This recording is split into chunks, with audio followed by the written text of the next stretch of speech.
Fala galera, Laerte Viana na área. Sabe aquele papo do Magomed Ankalaev de que iria esperar o Alex Poatan decidir quando gostaria de lutar, que a revanche é 100% dele, coisas do tipo? Pois é, já mudou de ideia, os planos do russo agora são outros. Já vou contar e explicar tudo aqui pra vocês, mas antes um recado rápido. Amanhã, Bruno Blindado e Natália Silva, que viveram momentos opostos no UFC desse último sábado, vão passar aqui no canal de maneira exclusiva, então fiquem ligados porque os conteúdos estão bem legais. 2 entrevistas exclusivas pra vocês. Fechou? Aproveita pra valorizar deixando o like, hypando o vídeo aqui porque é muito importante e se inscreva no canal também para dar aquela moral porque ajuda demais para o YouTube entender que vocês apoiam. Recado passado, vamos para a resenha. Eu bati nessa tecla aqui no canal algumas vezes, de que independente de torcida a favor ou contra o Magomed Ankalaev, era preciso ressaltar a postura que ele vinha tendo em relação ao Alex Poatan desde que o venceu em março. Deixando as emoções de lado, ele estava sendo bem coerente ao adotar o discurso de que o brasileiro merecia a revanche, que não iria se opor e nem dificultar as coisas, que era questão do UFC negociar e encontrar boa data para ambos. Inicialmente até bateu o pé, dizendo que gostaria de lutar apenas em Abu Dhabi em outubro e depois voltou atrás, falou que estava saudável e não queria ficar muito tempo parado, que aceitava lutar em qualquer evento. As provocações feitas também estão dentro do jogo, tudo tranquilo, nada apelativo, tá se esforçando para engajar, chamar atenção, exatamente o que os fãs cobravam dele. O cara tá se movimentando nas redes sociais. Semana passada, inclusive, usou até o bom humor, teve uma sacada inteligente e irônica para brincar com toda aquela situação polêmica que envolveu o Alex Poatan, que se pronunciou nas redes sociais, criticando o UFC, cogitando uma possível aposentadoria. Fez uma brincadeirinha boba, leve, dizendo que foi ele que hackeou o Poatan. Quem foi incisivo de fato em relação a esse episódio foi o Daniel Cormier. Pra quem não viu, essa semana o ex-campeão do UFC estava batendo um papo com o Chael Sonnen e foi bem categórico, firme nas palavras, ao dizer que o Poatan estava mentindo, que na verdade ele falou algo, se arrependeu e depois deu uma migué. Se liga nas palavras do DC. Poatan foi um mentiroso, ele não foi hackeado. Pode ter tweetado algo e depois alguém ligou dizendo: ei, calma, vamos com calma. Eu não acredito nessa história, irmão. É conveniente demais. Foi específico demais. A verdade é que já se passou quase uma semana e ainda não temos qualquer pista sobre o que de fato aconteceu, porque o Poatan não apareceu, não tocou no assunto, se mantém quieto, na dele. Não falou nem sobre isso e nem sobre a sua ausência no Canadá semana passada. Ele tinha um compromisso oficial de encontro com os fãs e também não foi. Foi até curioso notar que durante a transmissão a câmera teve um momento na arena, ali naquelas cadeiras reservadas para os atletas, que filmou na ex-campeã polonesa Joanna Jędrzejczyk, sei lá como é que pronuncia o nome dela, e na cadeira do lado tinha plaquinha com o nome do Alex Poatan. Cadeira vazia, porque ele também não foi nem no evento. Na real, não é só agora que o Alex se mantém quieto e calado. Tem sido assim durante os últimos meses. Apareceu uma única vez no programa do Ariel Helwani, respondeu algumas perguntas a respeito da derrota e só. Nas suas redes sociais não se falou mais disso. Eu até entendo, porque por um lado ele não precisa ficar toda hora se promovendo. Ele já é uma estrela consolidada e a chance seria dele. Quem precisa ficar engajando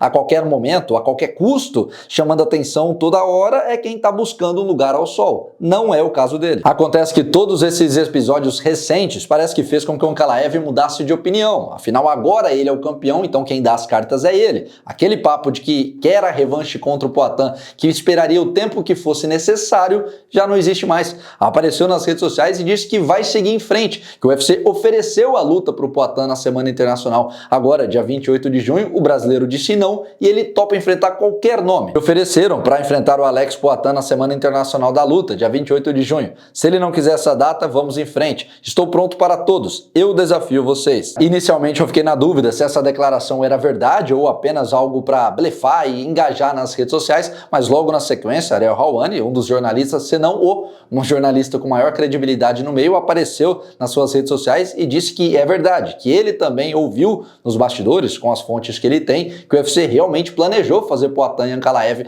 no dia 28 de junho, ofereceu ao brasileiro e ele mandou um não quero, obrigado. A justificativa é que ele e a sua equipe estavam se preparando para lutar em agosto, a data inicial que foi cogitada, e acharam que agora em junho estava muito perto, que poderia ser arriscado e preferiram não entrar nessa zona de risco, e aí de repente foi até isso que incomodou o Poatan, né? Pensou, pô, no status que eu tenho, o UFC me ofereceu uma luta de última hora, sem o tempo ideal de preparação, ainda mais vindo de derrota, num adversário que é necessário um tempo maior para estudar e se adaptar, pois é preciso pensar que no caso do Poatan ainda existe um outro contexto, que no ano passado, ele já se submeteu a essa situação 3 vezes em 2024, inclusive na Semana Internacional da Luta da temporada passada, quando enfrentou o Jiri Prochazka com apenas 15 dias de aviso. Então isso de pegar lutas de última hora não é uma novidade, não é como se ele nunca se colocasse nessa zona de perigo. Ele sempre topou. Dessa vez, nesse contexto, achou melhor não. O UFC costuma ser frio na hora de tratar os atletas. Números são números e gratidão nunca foi o forte da empresa.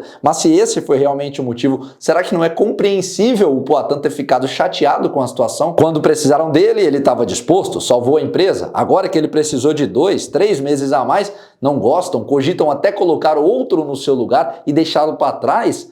Parece justo para vocês? Também não dá para descartar que o dinheiro pode ter influenciado na decisão. Será que a grana oferecida foi menor do que a que ele estava esperando ou acredita que merece receber? São possibilidades. Como eu disse, não há respostas concretas ainda porque o protagonista, que é o Alex, não se pronunciou. Mas ainda assim, por tudo que está saindo, dá pra gente ir ligando e juntando as peças. Acho que agora começa a se desenhar, fica um pouco mais claro qual poderia ter sido o motivo da reação inusitada e inesperada do Poatan semana passada, que logo na sequência preferiu abafar. Disse que foi hackeado, uma história que não colou. A dúvida é saber qual vai ser a posição do UFC diante desse cenário, porque o UFC 317, que já tá batendo na porta, ainda não tem um main event confirmado. Charles do Bronx versus Ilia Topuria deve acontecer pelo cinturão ou interino ou linear dos leves. Provavelmente teremos a confirmação essa semana, mas já pensou se eles mantêm o Ankalaev no card e já que o Poatan não quis, coloca o Jiri Prochazka no seu lugar? Um card desse tamanho precisa de pelo menos 2 lutas valendo o título, então existe uma chance do russo atuar. Só a título de curiosidade, hoje o Poatan voltou a postar alguns stories treinando na sua academia, em casa. As viagens aparentemente por hora cessaram.